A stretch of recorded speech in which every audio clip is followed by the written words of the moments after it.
es la vérité. Dans ce monde qui veut t'oublier, le seul récit qu'il a annoncé depuis bien des années. Mais il est encore temps de croire que seule la Bible offre l'espoir. Levons-nous ensemble pour voir sa puissance. Il nous suffit seulement de croire que tout ce qu'elle dit est vrai pour que notre humanité soit sauvée.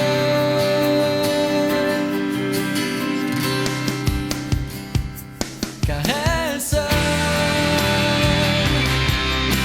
est la vérité, elle seule peut nous éclairer, car seul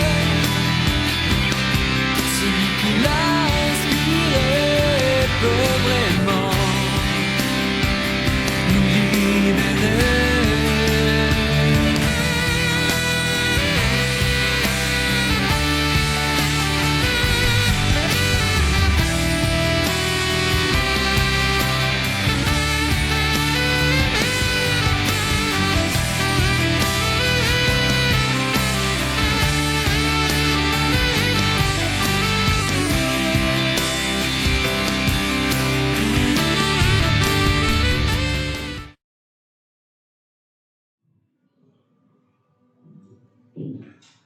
Bien-aimés, nous allons ce matin ensemble regarder dans la parole, plonger nos regards dans la parole.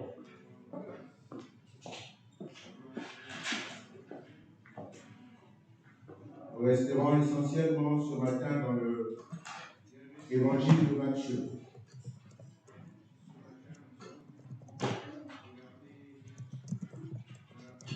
Nous serons sur le chapitre 5, puis sur le chapitre 23. Et peut-être nous regarderons aussi 2 ou 3 passages dans les évangiles ou dans l'Ancien Testament. Depuis quelque temps, je préparais ce message et il y a environ 1 semaine et demie ou 2 semaines que lors de l'intercession, une bien-aimée a posé une question disant qu'elle avait une préoccupation. Sa préoccupation portait sur donc, le message d'aujourd'hui. Et sa préoccupation portait sur Matthieu au chapitre 5, le verset 20.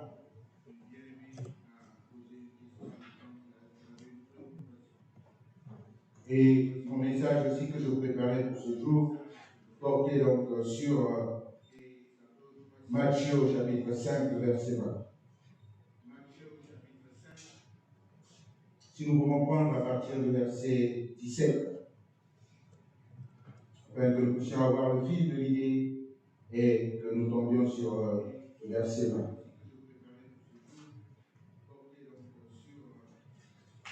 Souvenez-vous, il y a 1 mois, je vous ai dit que nous pensons souvent que Christ est venu simplifier les choses, mais Christ est peut-être venu les compliquer encore. Ne croyez pas que je suis venu pour abolir la loi, pour les prophètes. Je suis venu non pour abolir, mais pour accomplir.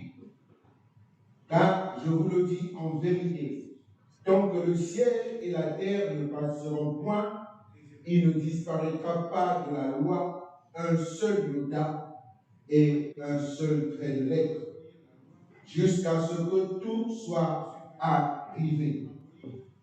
Celui d'entre qui supprimera l'un de ces petits commandements et qui enseignera aux hommes, à faire de même, sera appelé le plus petit dans le royaume des cieux. Mais celui qui les observera Si quelqu'un peut dire avec moi, observera. Observera. Et qui enseignera à les observer. Quelqu'un peut répéter avec moi. Et qui enseignera à les observer. Celui-là sera appelé grand dans le royaume des cieux. Alléluia. Celui qui observera et qui enseignera à les observer, il sera appelé grand dans le royaume des cieux. Car, je vous le dis, si, nous tombons donc sur le verset 20, si votre justice ne surpasse pas celle des scribes et des pharisiens, vous n'entrerez pas dans le royaume des cieux. Amen. Amen. Si notre justice, dit la Bible, ne dépasse pas celle des scribes et des pharisiens, nous n'entrerons pas dans le royaume. Ici, Jésus nous donne comme la barre. Jésus nous donne comme la barre à franchir. Si tu ne franchis pas cette limite, tu ne rentreras pas dans le royaume. Alléluia. Amen. Si ta justice ne dépasse pas celle des scribes et des pharisiens, bien-aimé, tu ne rentreras pas dans le royaume. C'est quoi les scribes? Nous allons commencer par voir déjà ce que sont les scribes et qui sont les pharisiens, et puis quelles sont leurs œuvres ou ce que Christ a appelé leur justice, afin que nous puissions nous fixer. Dans le chapitre 23 de Matthieu, nous n'allons pas encore y arriver, la Bible consacre tout un chapitre pour parler des scribes et des pharisiens. Dans aucun autre chapitre, nous allons voir dans la Bible où tout est tourné vers ces deux catégories de peuple. Les scribes, le mot scribe vient de l'hébreu. En hébreu, c'est sophère. Son pluriel, c'est sophérie. En araméen, c'est safra. Ce qui, en gros, veut dire compter. Et les dérivés de ce mot vont donner raconter, énumérer, faire connaître. Le but des scribes, c'était de transcrire la Bible, transcrire la parole de Dieu, avant même que Christ ne vienne. Transcrire les écritures de l'Ancien Testament. Et il est dit dans certains commentaires de la Bible que les scribes respectaient même les écarts qu'il y avait, afin de ne pas transformer la parole de Dieu. Là où il devait avoir une virgule, les scribes mettaient la virgule. Là où il devait avoir un point, les scribes faisaient de même. Et dans d'autres versions, on les appelle les connaisseurs de la loi. La loi de Moïse devait être retranscrite par les scribes. Ils avaient ce monopole. Et Esdras en était un. Nous pouvons lire, si quelqu'un peut trouver rapidement pour nous, Esdras au chapitre 7, le verset 6.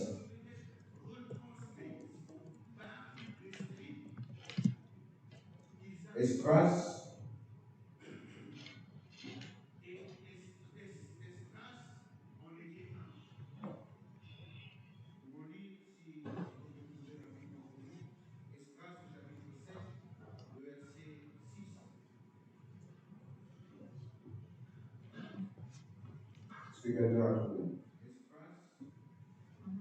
Je vais en faire la lecture au nom de Jésus. Amen. Esdras, qui vient de Babylone, s'était inscrit, versé dans la loi de Moïse, donnée par l'Éternel, le Dieu d'Israël. Et comme la main de l'Éternel, son Dieu, était sur lui, le roi lui accorda tout ce qu'il avait demandé. Amen. Amen. Amen. Cet Esdras vint de Babylone, dans ma version. C'était un scribe versé dans la loi de Moïse. Ça, c'est dans la version 8 secondes. Je vais juste, pour vous montrer comment ça s'appelle dans une autre version, je prends la version parole de vie. La version parole de vie, Esdras au chapitre 7 et le verset 6. Ici, dans parole de vie, on concentre les versets 1 à 6. Je vais en faire la lecture. Après ces événements, au moment où Astarsaces était roi de Perse, un certain Esdras, fils de Séraya, arrive de Babylone. C'était un descendant du grand prêtre Aaron par Élazar, Finas, Abi, Shua, Bouki, Uzi, Zeraya, Merayot, Azaria, Amaria, Ali, Sadok. Esdras était un homme savant. Il connaît parfaitement la loi que le Seigneur, Dieu d'Israël, a donnée à Moïse. Amen. Amen. Donc les scribes étaient ceux qui connaissaient parfaitement la loi et qui devaient la transcrire de façon aussi parfaite. Amen. Les pharisiens, quant à eux,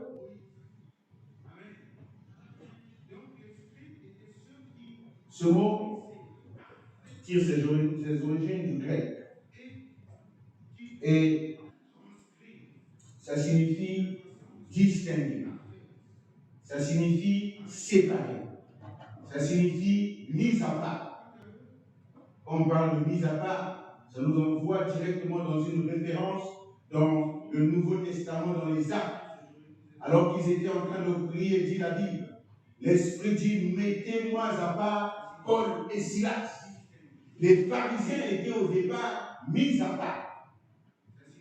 Mis à part pour expliquer la loi, pour enseigner la loi. Alléluia. La loi de Moïse. Mais petit à petit, aussi bien les scribes que les pharisiens vont se détourner de cette mission qui était noble, qui était sacrée. Ils vont commencer à y ajouter la coutume.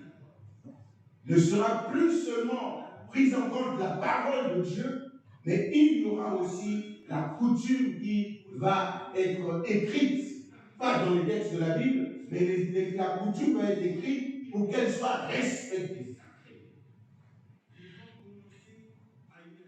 Et venons donc dans notre texte, là où le Christ nous dit, si notre justice ne dépasse pas celle des scribes et des pharisiens. Souvenons-nous, le jour où le pasteur Merlin est passé ici, il nous a parlé d'un pharisien qui a fait son CV spirituel. Alléluia. Et ce CV spirituel se trouve dans Luc au chapitre 18.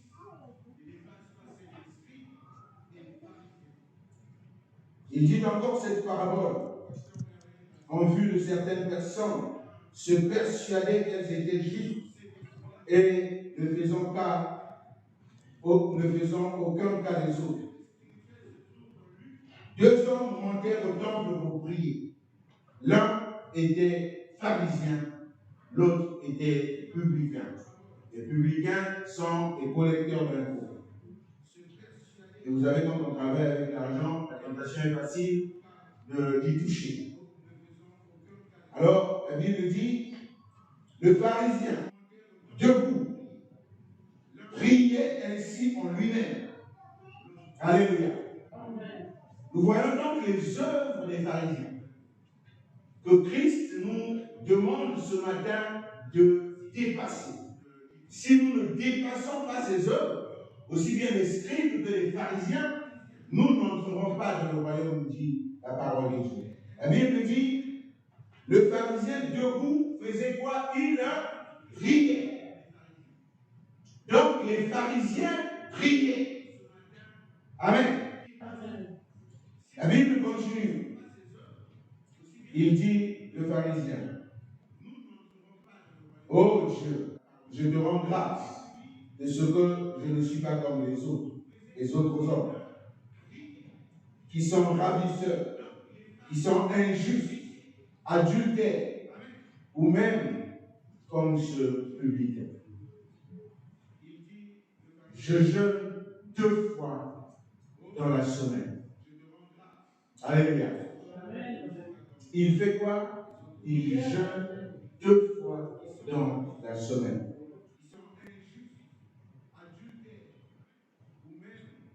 Je donne la dîme de tous mes revenus. Il fait quoi? Il donne la dîme de tous ses revenus. Alléluia.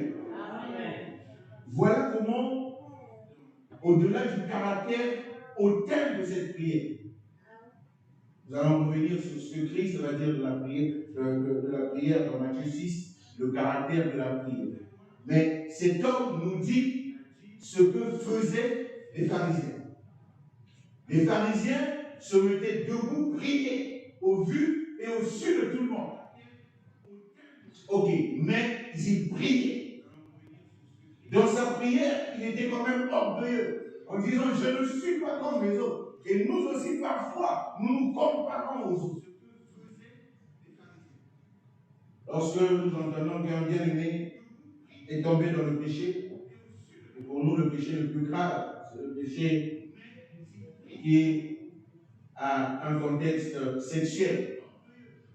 Dès que nous entendons, nous pardonnons tous les autres péchés. Et lorsque nous entendons qu'un frère ou une sœur est tombé dans le péché du sexe, nous l'éliminons totalement. Faisons comme ce pharisien qui dit, je ne suis pas comme certains qui sont ravisseurs, qui sont injustes. Il s'attribue lui-même le qualificatif de juste, alors que nous sommes justifiés par la foi et non par nos œuvres. Nous sommes sauvés non par la foi, mais non par les œuvres, mais par la foi. Amen. Amen. Et quelque part, Jacques va dire, montre-moi les œuvres, je te montrerai ma foi. Parce que la foi s'accompagne des œuvres. On ne peut pas dire qu'on a la foi quand il n'y a pas les œuvres. Alléluia.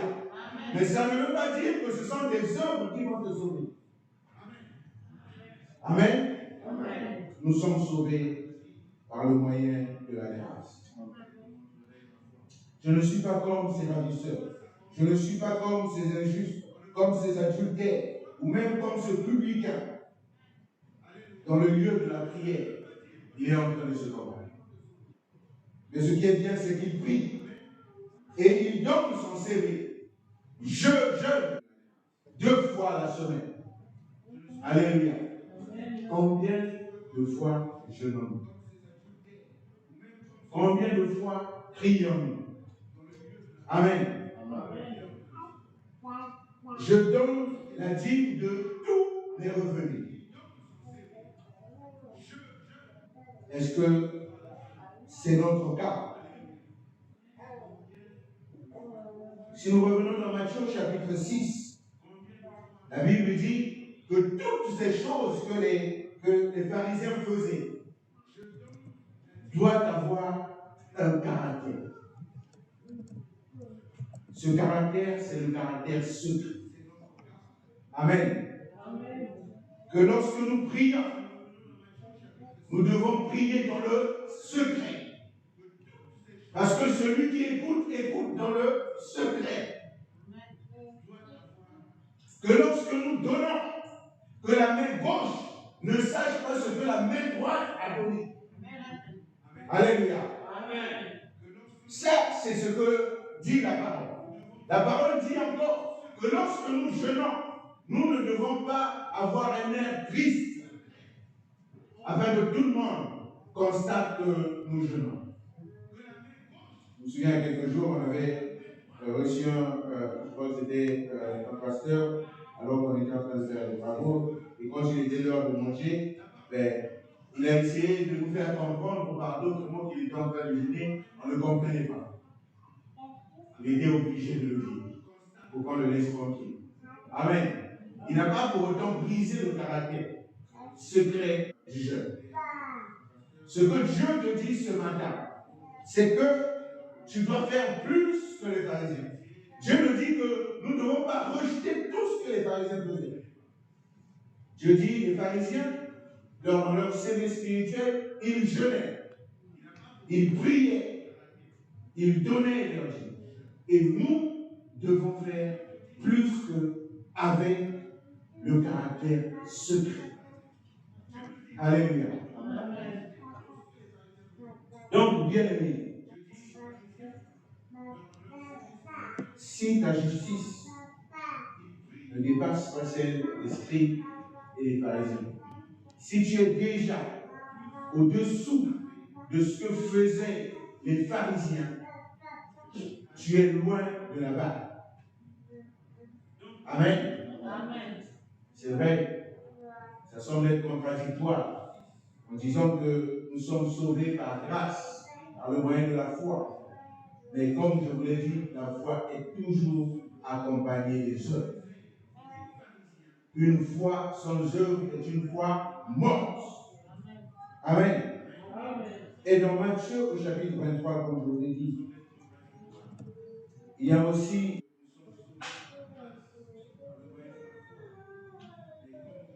les pharisiens, dans ce qu'ils avaient de si important, c'est qu'ils connaissaient la loi. Ils connaissaient très bien la loi. Et ce que Christ était en train de les reprocher, c'est que malgré le fait qu'ils connaissaient la loi, ils n'appliquaient pas la loi. Ils appliquaient plus la coutume que la loi. Il y a un pharisien célèbre dans la Bible. Je ne sais pas si quelqu'un le connaît. Alléluia. Personne ne connaît ce pharisien?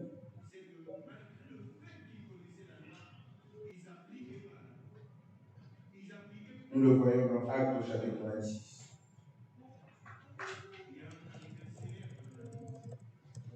Actes au chapitre 26, c'est Paul qui va se défendre devant le roi Agrippa. Pardon.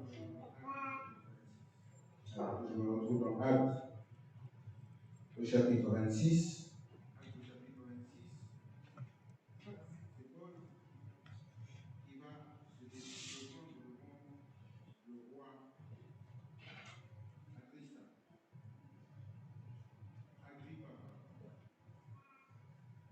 À partir du verset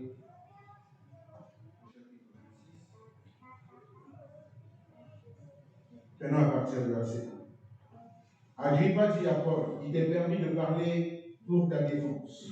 J'étais comme dans un tribunal. Il était accusé par les juges.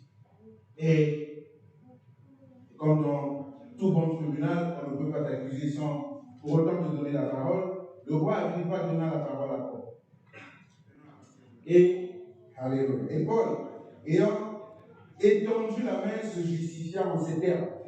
Je m'estime heureux, roi Agrippa, d'avoir aujourd'hui à me justifier devant toi de toutes les choses dont je suis accusé. Car tu connais parfaitement leurs coutumes et leurs discussions. Je te prie donc de m'écouter avec patience. Alléluia. Amen. Regardez un homme qui est rempli de la foi, rempli de l'assurance, qui dit à un roi, je te prie donc, écoute-moi avec patience. Ma vie, dès les premiers temps de ma jeunesse, est connue de tous les Juifs, puisqu'elle s'est passée à Jérusalem, au milieu de ma nation. Ils savent depuis longtemps, s'ils veulent le déclarer, j'ai vécu pharisien, selon la secte la plus rigide de la religion. Alléluia. Paul aussi était pharisien avant de rencontrer le Christ. Il a vécu pharisien selon, dit-il, la secte la plus rude de la religion. Mais lorsqu'il a rencontré le Christ sur le chemin de Damas, nous pouvons le lire dans Actes chapitre 9. Là, la vie de Paul a changé. Il n'était plus dans l'observation de la coutume. Il était dans l'obéissance à la parole de Dieu. On passe de l'observation à l'obéissance. Et les pharisiens, c'est ce qui leur manquait, l'obéissance à la parole. Ils observaient la coutume, mais ils n'obéissaient pas à la parole. Nous allons donc dans Matthieu au chapitre 23, là où Christ va leur consacrer tout le chapitre, à l'exception des 3 derniers versets.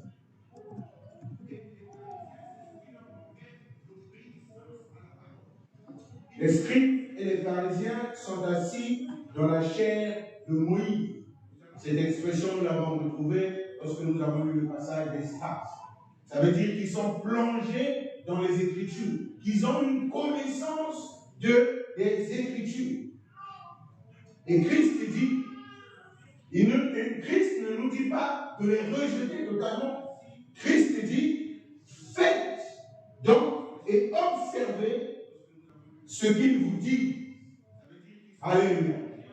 Faites et observez ce qu'il vous dit. Parce qu'ils sont plongés dans la parole. Parce qu'ils connaissent la parole.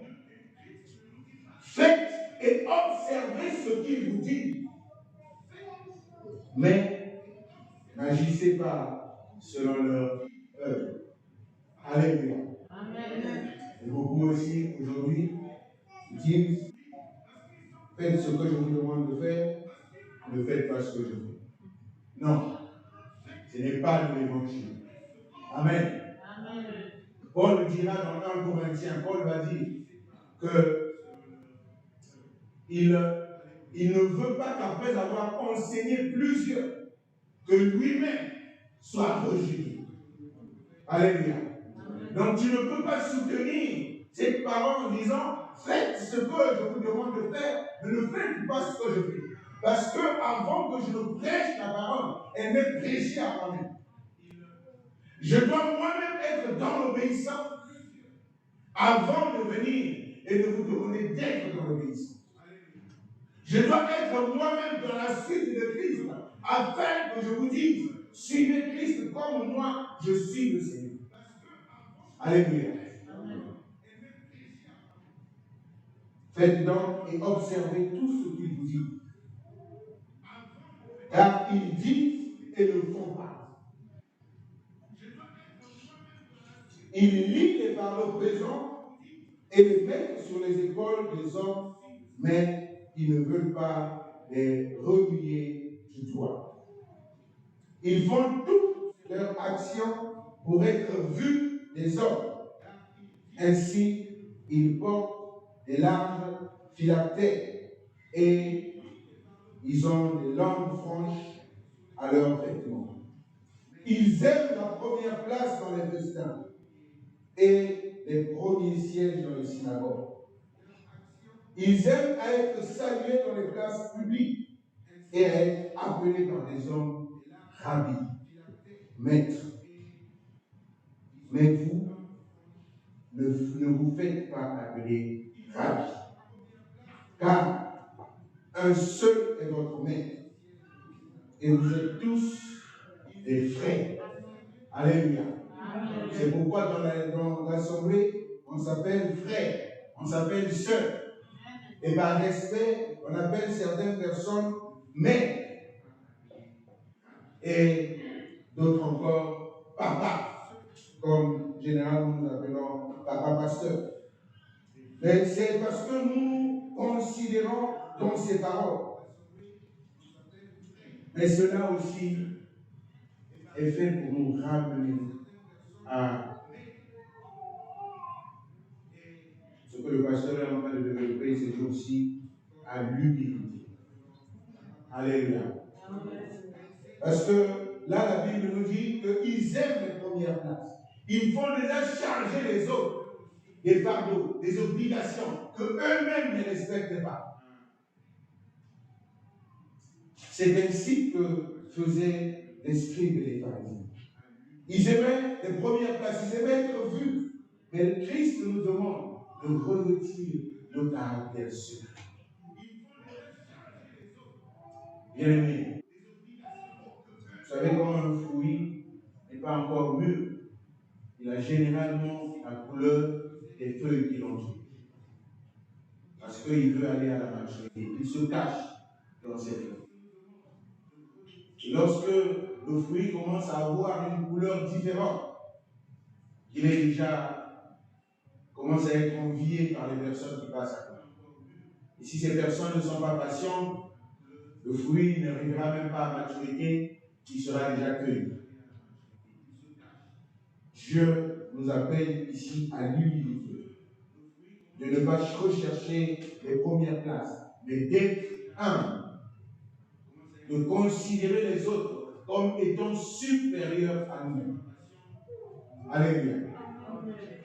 Il faut que tu considères l'autre comme étant plus important et supérieur à toi. Si tu ne considères pas l'autre comme étant supérieur à toi, tu vas toujours le négliger. Il commencera à parler que tu l'arrêteras déjà. Parce que toi, tu connais plus. J'ai connu quelqu'un qui était pasteur. Et il avait au-devant de lui un autre pasteur. À tous les enseignements, il assistait. C'est ce que la Bible nous recommande d'ailleurs dans Actes chapitre 2. Qu'il persévérait dans trois choses. Il persévérait dans la prière, il persévérait dans l'enseignement, il persévérait dans la formation. La Bible nous dit d'ailleurs dans le verset 11, le plus grand parmi vous sera votre serviteur. Alléluia. Le plus grand parmi nous sera notre serviteur. Si tu te considères plus grand, alors sois serviteur. Quiconque se lèvera sera abaissé, et quiconque s'abaissera sera élevé. Verset 13, la Bible dit, malheur à vous, scribes et pharisiens, hypocrites. Bien-aimé, y a-t-il encore au-dedans de toi quelques restes de l'hypocrisie? Tu peux prier le Seigneur.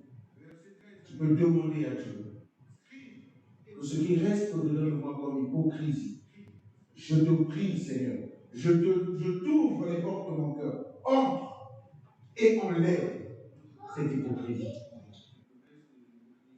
La Bible dit, parce que vous fermez aux hommes le royaume des cieux, et vous n'y êtes pas vous-même, et vous n'y laissez pas entrer ceux qui veulent entrer. Malheur à vous, scribes et pharisiens hypocrites. Nous entendons de plus en plus les pasteurs qui disent que telles personnes ne pourront pas entrer dans le royaume. Personne d'entre nous ne détient les clés du royaume. Alléluia. La Bible dit, il se tiendra à la porte, c'est Christ. Il a donné les clés du royaume à Pierre et à personne d'autre. Personne ne peut nous dire que telle autre personne ne veut hériter le royaume. Mais Dieu lui-même nous dit, Dieu lui-même nous donne la barre que nous devons dépasser la justice des scribes et des pharisiens.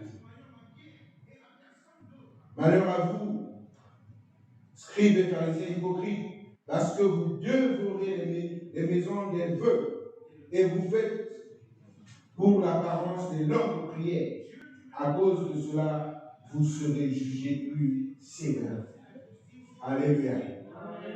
On leur reproche même de faire des longues prières afin d'être jugés. Amen. La prière doit être inspirée par le Saint-Esprit.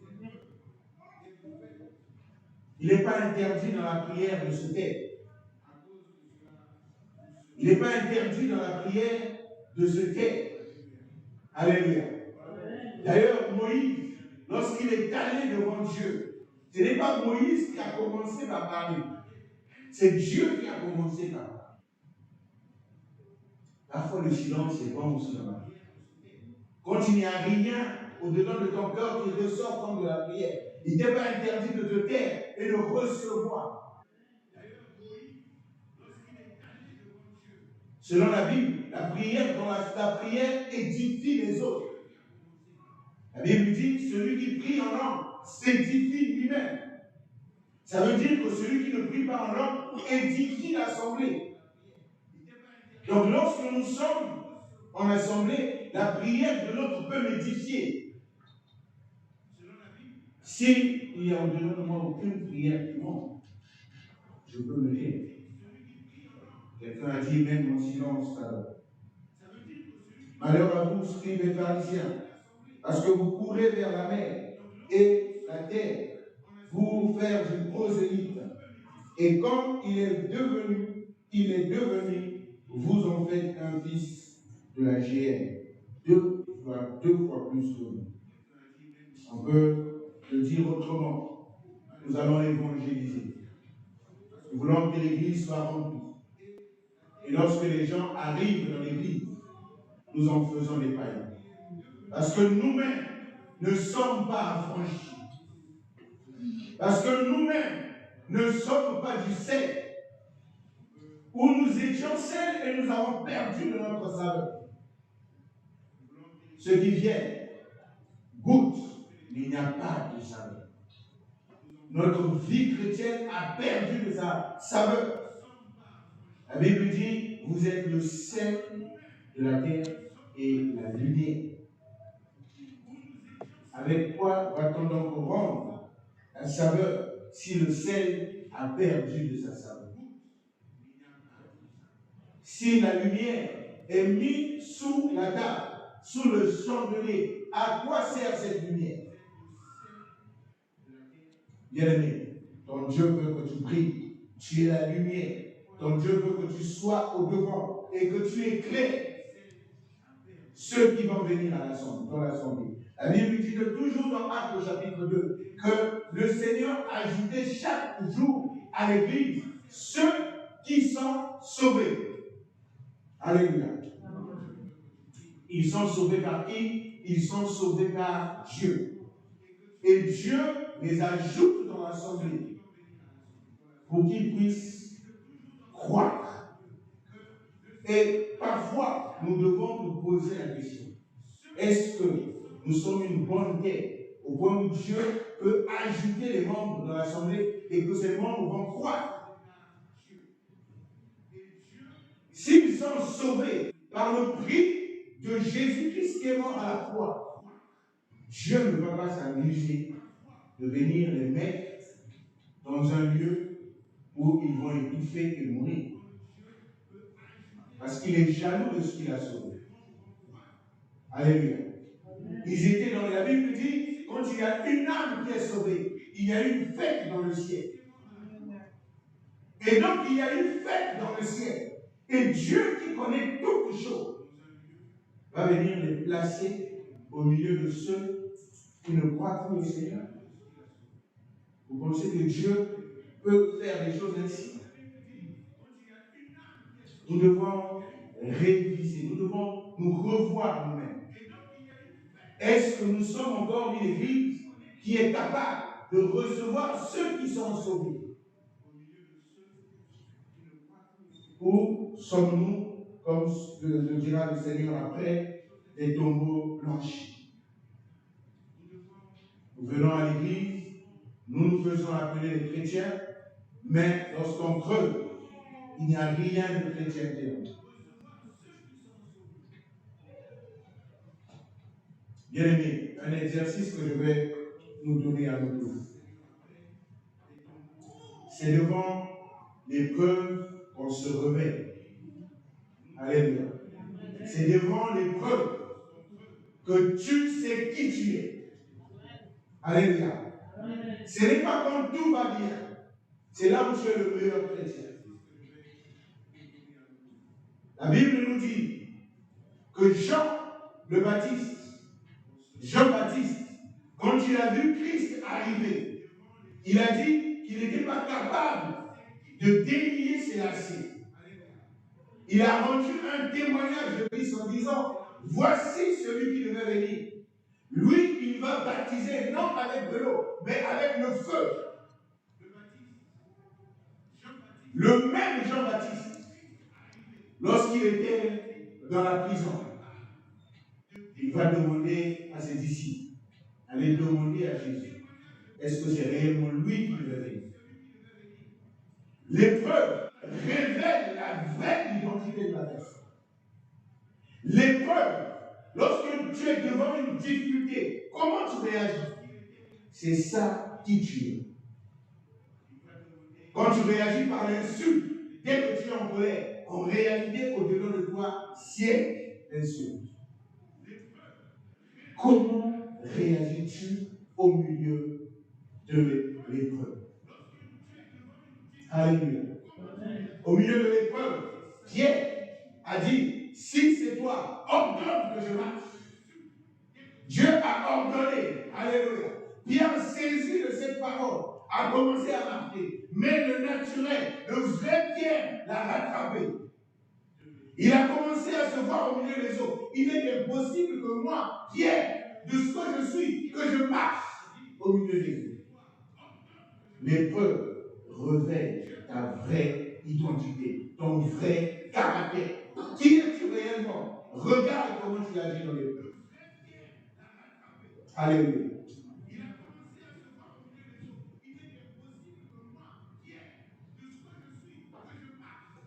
Et plus tard, plus loin,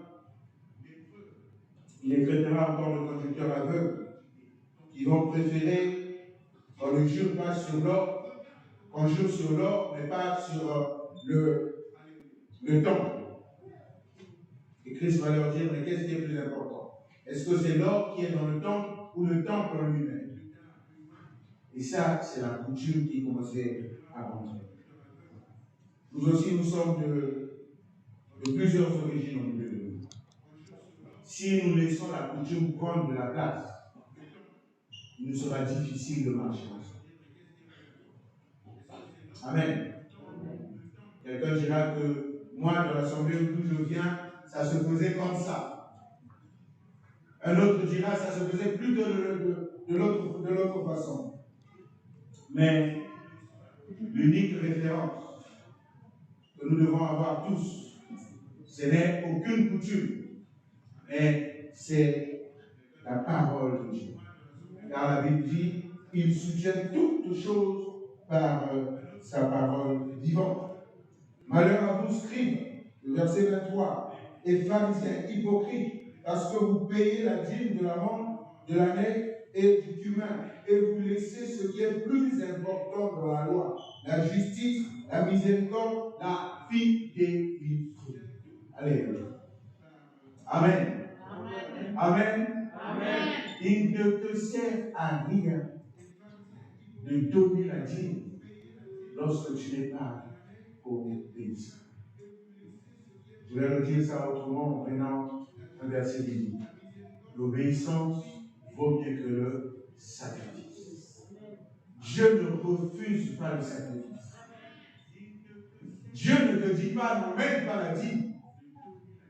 Mais Dieu te dit, et je te le répète, il ne te sert à rien de donner la dîme si tu n'es pas obéissant. Amen. On l'a dit de ce mardi, il y a 2 mardis en arrière.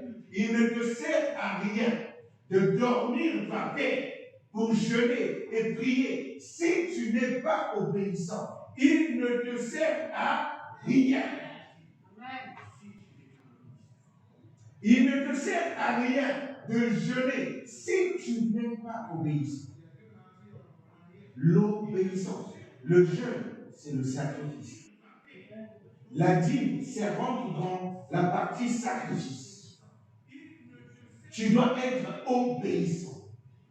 La Bible dit c'est ainsi que l'on saura que vous êtes mes disciples lorsque vous aimez les uns les autres. Et la Bible dit ici, ça ne sert à rien. Vous laissez ce qui est plus important dans la loi. Donc le plus important dans la loi, ce n'est pas la dîme, c'est la justice. C'est la miséricorde. Si nous revenons dans Matthieu au chapitre 5, la Bible dira par la suite, vous m'avez puni vous ne m'avez pas donné de quoi me vêtir. Vous m'avez vu affamé, vous ne m'avez pas donné de quoi manger. Alléluia. Il ne sert à rien d'être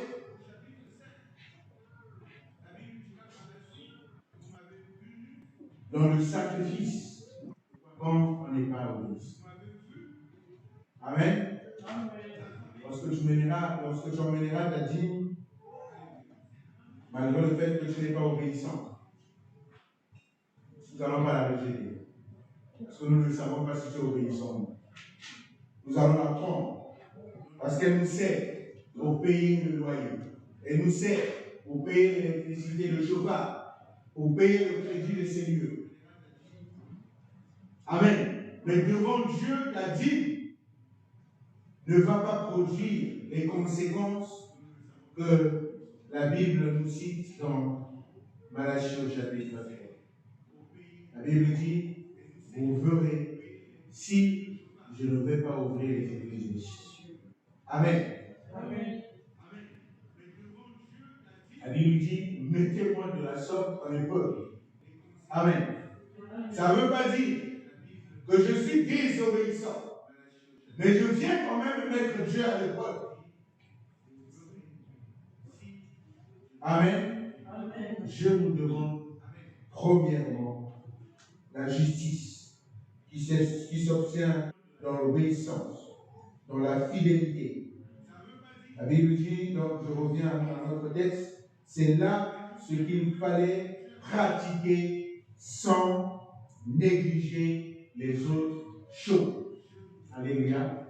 C'est ça ce qu'il faut pratiquer encore. Amen. Amen.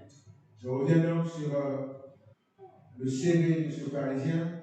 C'est trois choses: la prière, le jeûne, le sacrifice. Mais Dieu dit avant tout l'obéissance, afin que notre justice puisse dépasser celle des scribes et des pharisiens. L'obéissance à la parole de Dieu. Ce que Dieu dit, c'est ce que nous devons respecter. C'est à cela que nous devons obéir. Amen. Amen. Amen. Amen. Parce qu'il soutient toutes choses par sa parole puissante. Je nous invite à nous lever pour qu'ensemble, nous puissions prier le Seigneur.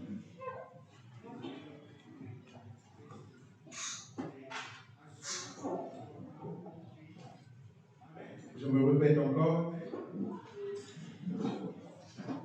Le pharisien a dit, nous avons vu qu'il priait, qu'il jeûnait 2 fois par semaine, qu'il donnait la dîme de tous ses revenus. Et Dieu nous a dit que nous devons faire ces choses. Nous avons tous pratiqué la justice et faire ces choses, mais dans le secret. Regarde ta justice ce matin. Est-ce qu'elle dépasse celle des scribes? Est-ce qu'elle dépasse celle des pharisiens? Est-ce que tu as ajouté de la coutume à la parole de Dieu? Est-ce que tu as ajouté le raisonnement à la parole de Dieu? Est-ce que tu as diminué la parole de Dieu? Tu as pris la parole et tu as rajouté ta compréhension à toi de la parole.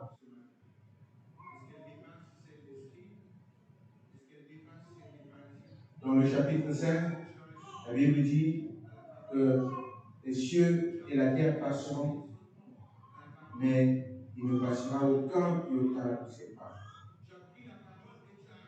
Alors j'aimerais que tu pries, que tu regardes ta justice, que tu regardes tes œuvres ce matin.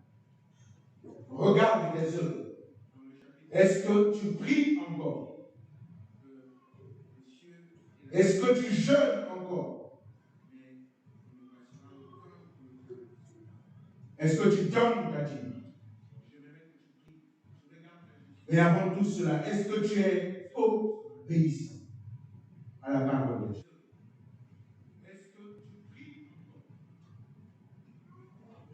Nous allons élever nos voix et je vais appeler les gens qui peuvent nous entendre. chiquet. Nous allons prier alors que les gens parlent. Nous allons prier tous ensemble. Nous allons demander à Dieu qu'il nous donne la force d'être obéissants. Élève ta voix et nous allons. Éternel notre Dieu. Autrefois, il nous était très facile de désobéir.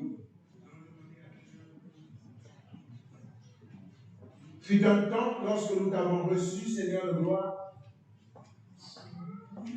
nous sommes devenus, Seigneur de gloire, obéissants. Nous sommes devenus obéissants, haïssant le péché. Nous observions la parole.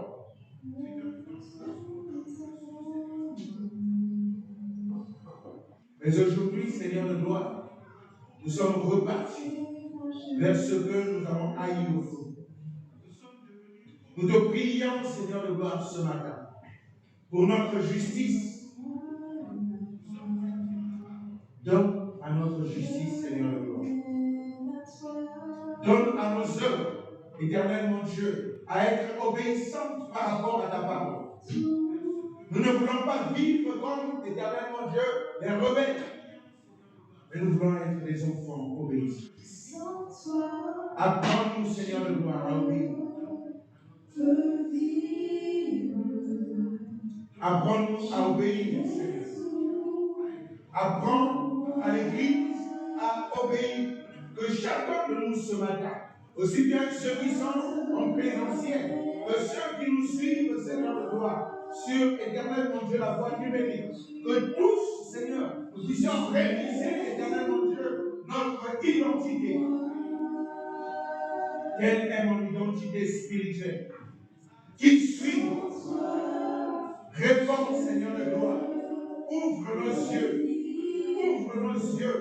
Ouvre nos yeux. Alléluia.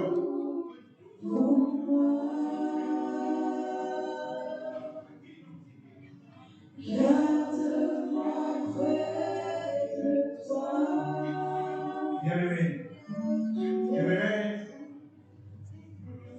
te dire une chose.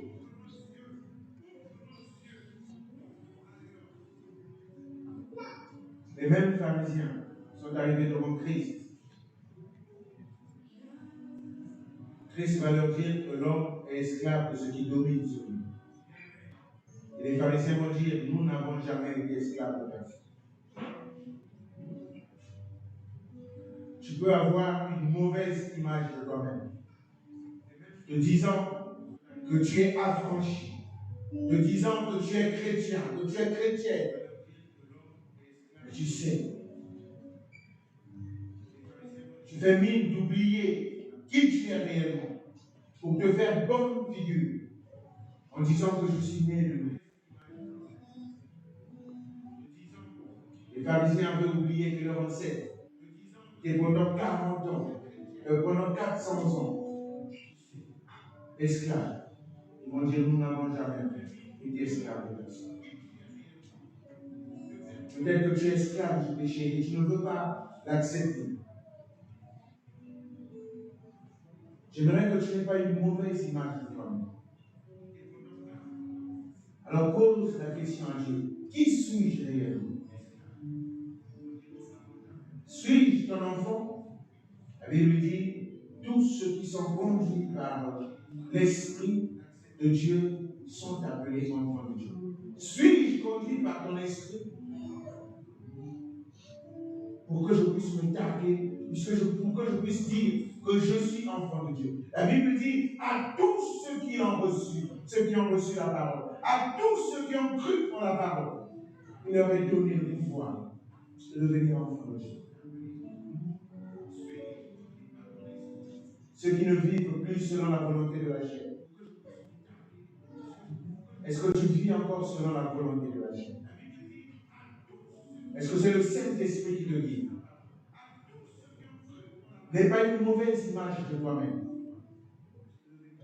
Nous ne connaissons ni le jour. La Bible dit, il viendra comme un voleur. Tu es en parfaite santé, mais tu ne sais pas ce qui va arriver.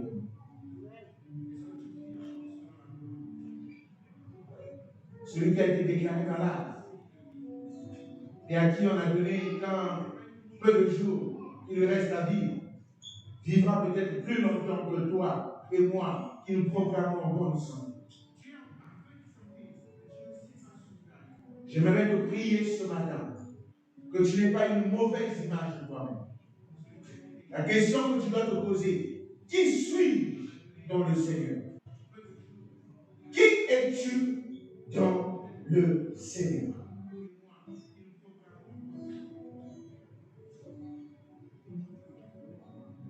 Bien-aimé, le jeune homme riche est venu devant le Seigneur. La Bible dit, lorsqu'il a détaillé son CV, Christ a eu de l'admiration pour lui. Et il était attaché à quelque chose. Christ lui dit, va, vends tout ce qui t'appartient et viens, suis-moi. Et là, il tourna le dos. Peut-être que tu fais tout ce que la parole te dit, mais que tu es attaché à quelque chose, à une coutume, à une direction de la chair, à un péché. Ce matin, je prie pour que le Saint-Esprit t'éclaire,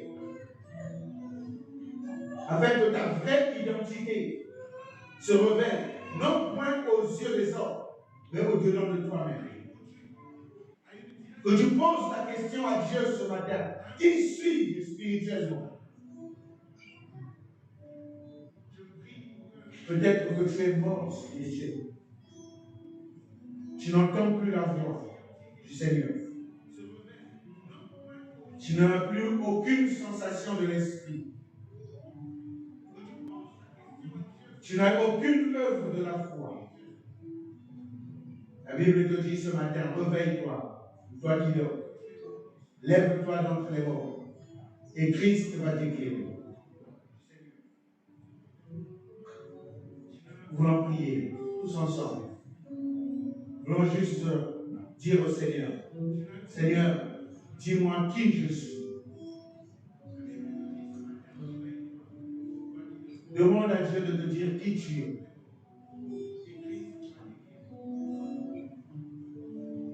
Éternel Dieu de gloire, je prie que tu nous répondes à chacun de nous, non pas au devant de toute l'assemblée, et que tu nous répondes, Seigneur de gloire, dans le secret.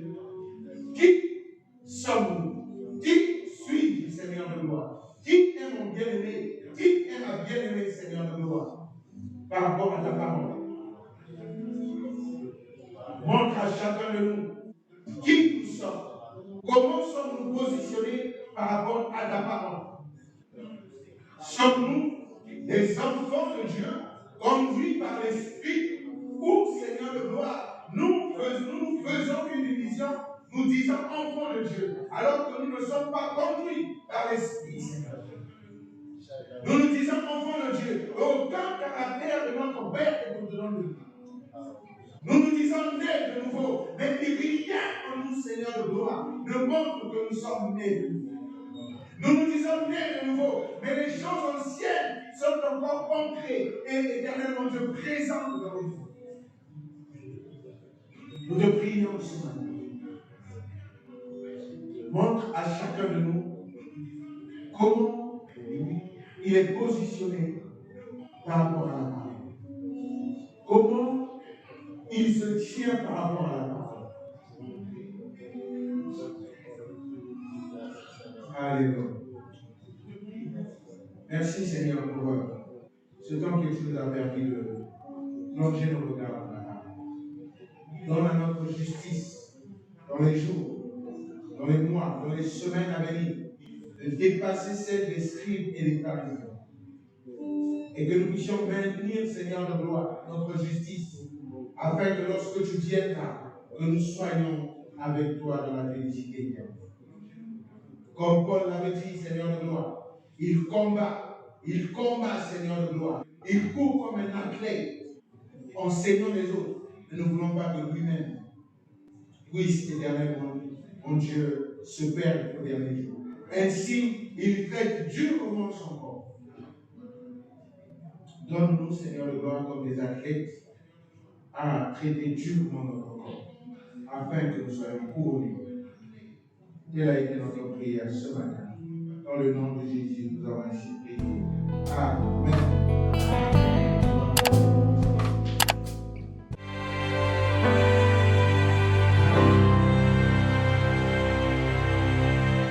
La joie est dans mon cœur de vivre ces moments. Oui, c'est le vrai bonheur, un jour si important. La joie est dans mon cœur, je le dis en chantant. Je ne veux pas être ailleurs, car Jésus est présent. La joie est dans mon cœur de vivre ces moments. Oui, c'est le vrai bonheur, un jour si important. La joie est dans mon cœur, je le dis en chantant. Je ne veux pas être ailleurs, car Jésus est présent.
Ai pensé comme un enfant, toute la semaine à préparer. c'était dans cet instant. Jour de fête, jour d'allégresse, jour de bonheur, jour de ferveur. Nous